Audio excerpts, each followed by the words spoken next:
Welcome to Team Perry's Step Out of Line podcast, featuring co-hosts Perry and Lori Finkelstein.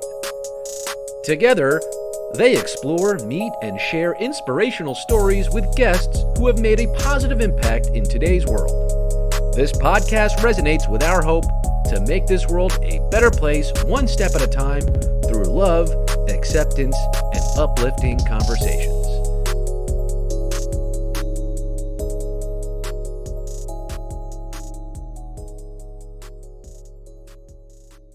I actually was bullied very badly in grammar school. I skipped fourth grade. And so when you're in third grade, you're still a kid. Fifth grade, kids are already starting to hit puberty. So I went from third grade to fifth grade, and I was a kid still. And I had baby fat. And on top of that, I was like a little bit chubby. And, everyone made fun of me. And I had a, horrible, horrible time. And I decided to just continue on with what I wanted to do and ignore all the negativity. And one of the things I did was I did the speech contest every year in school to give myself confidence. And I have to say, I won first place every single year. I was so incredibly nervous every single time I went up on that stage. I could hear the kids jeering, from the audience. And I just kept telling myself, like, I know this is something that I'm good at. I'm just going to, ignore everything that I'm hearing, and I'm just going to do it. And I feel like that really actually gave me the base to continue on eventually when I became an adult to try acting, going from speech contests and then in high school and in college and to theater. And then I eventually moved to New York City. When you were bullied as a young child, did you tell your parents that this was happening, or you didn't want to put this on them and you just took it on yourself? I did not. And I'll tell you a story. So actually, one of the people that bullied me in grammar school was my fifth grade teacher. So one of our assignments was for a whole, I can't remember if it was a whole week or a whole month, to write down everything that we ate. It was like for health. It was like an assignment for a health class. And me being the A student and the diligent student, I wrote down like every crumb, that I had. Plus, coming from a, Eastern European family, we had, like our dinners were full courses. My mom would make soup, and then we'd have salad, and then the meat and potatoes, and there's always been snacks. Like all of my meals were like pretty big and full. Anyway, I was absent that day in school when the teacher was going over the assignments. And my classmates the next day told me that when she got to my paper, she was laughing so hard, she was crying. She was reading out loud to the class what I ate, what I wrote down. And she goes, "No wonder she's so fat. Look how much she eats." Oh my God. And this was my fifth grade teacher. I wrote a letter to her by hand, and I folded it up. And I put it in a pocket of my winter coat. Like it was the kind that has all those like little pockets on the, sleeves and everything. And then I forgot about it. And then in, a couple years later, I guess I had grown out of the jacket. I had forgot that note was in there. And when my mom was going to give it the coat for donation, she was going through all the pockets and found the letter to my teacher. And she got so upset. She was like, "Why didn't you tell me? Why didn't you share this with me?" And the fact is, one, I was too embarrassed. And two, I knew what she would do. I knew she would march down to the school, and complain about the teacher, talk to the principal. And I felt that I would be even more embarrassed, that my classmates would even make fun of me even more if my mom swooped in, to come and like save the day kind of thing. I get it. Perry actually was bullied also. A teacher, like a para teacher in the classroom, bullied her a little bit. And I went up to the school also, and I told the teacher, I said, I pushed her a little bit. And I went up to her and I said, "If you ever touch my kid again, that will be the last time you walk."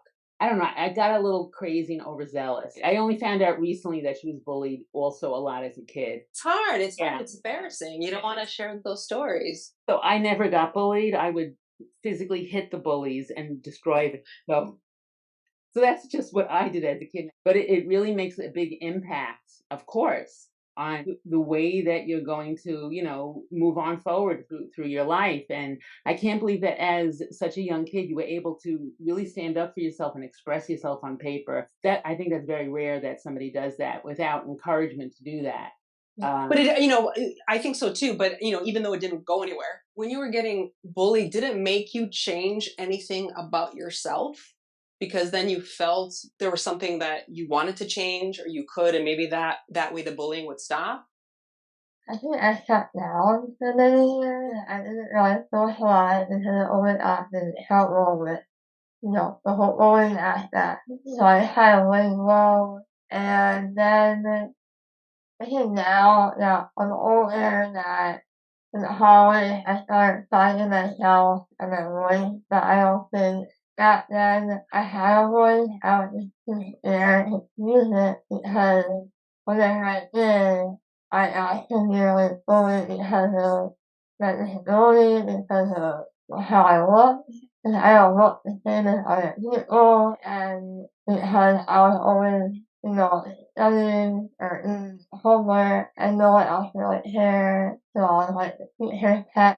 It was like a normal bullying, but also not because of my situation. And also people with disabilities, other people who had such differences, they also bullied me for no reason.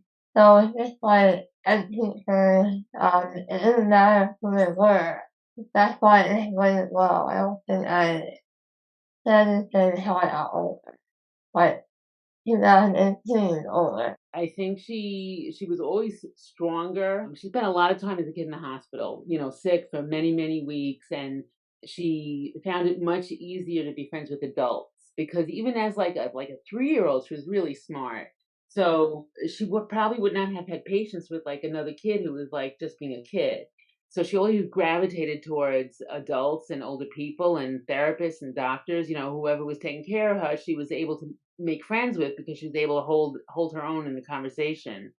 So in that sense, it was easier for her to do that. And I think also it just shaped who she is. I don't think she could have gotten through college and grad school if she didn't have that inner strength that she built for years and years. Yeah, it's so sad that so many kids bully kids that are smart. They're smarter than them. It's such a stereotype. But it's true. Or creative, like even kids who want to be actors or kids who are different and don't enjoy sitting and studying and they want to do something different. Sometimes they're also, pushed aside because they're different. Anybody who's different, the old way of thinking was that they would get, pushed aside or bullied. And now I think kids today are more aware of it. Yeah. Yes. Yeah. It's kind of cool to be different. And it's, it's okay. There's enough out there that said, yeah, it's okay. You could be different. High school at graduation, I was valedictorian, and but the valedictorian hated me. I came in late to the school. He was there in kindergarten, and he was like, I own the school to buy school, and he thought that I would never catch up, and I did. And I was Jordan and the whole thing, and I remember before we went on, I had like rehearsed it, and he's like, "Oh, I didn't write my speech yet. I just had it in my notebook. I didn't finalize it. Did you finalize yours?" And yes, I'm all ready to go. And he was like so angry with me. I was like, "You know what? I don't care anymore. Even if I like miserable, I don't care." That's such a huge turning point. Exactly. Once you can honestly say you just don't care anymore, that really then that's when I feel like, someone's confidence then can just be like, it doesn't matter. You can do whatever you want. You could say whatever you want. I just don't care anymore. And I'm on this path and I'm going to succeed. That's brilliant. That's great. What was your speech about? Overcoming obstacles and Kindness. Kindness. Like giving kindness to people. Showing how to put yourself out there. And Mark Twain. Whenever you quote Mark Twain, you're going in the right direction. The other thing that pops into my head is that my family immigrated from Eastern Europe, and I've been writing a book for the past 20 years about my family's transgenerational trauma.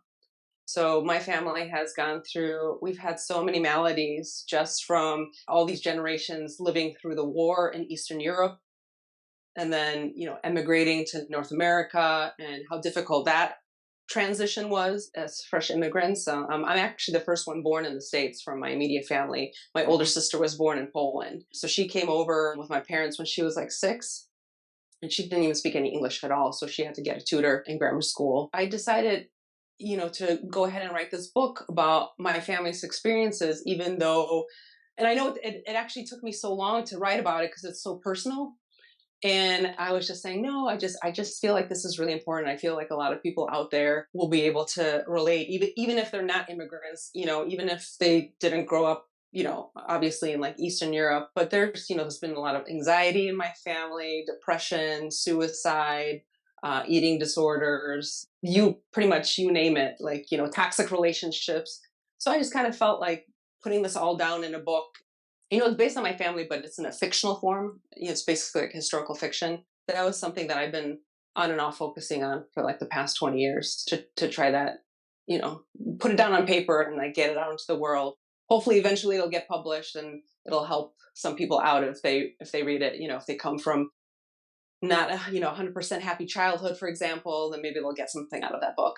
I was there at the Emmys. I was in the theater when she did that speech, and the entire theater, I personally teared up when she was giving that speech, and it was just like the energy in that theater was palpable. People were tearing up, and then just the amount of applause that she received. It was just such a beautiful, beautiful speech. When we spoke to Alex said, we said, how did you enjoy watching it? She said she didn't see it yet. She didn't watch it. One day she's going to watch it with her daughter. Is it hard to watch yourself act in a scene, or you remove yourself from that and you just see it as a whole? Like, how is it as an actor? Well, it depends on the actor, it depends on the person, because I've always been astounded when actors don't watch themselves, when they don't watch the shows.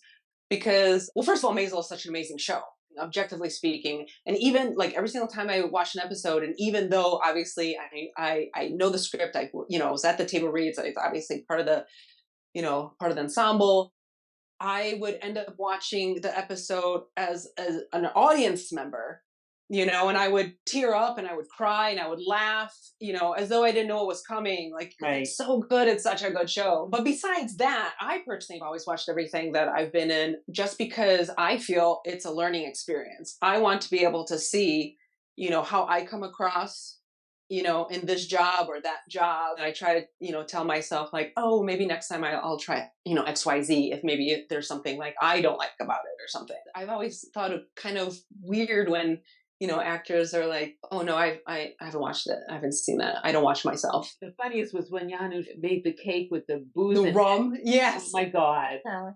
It was very funny with the cake. That's totally true.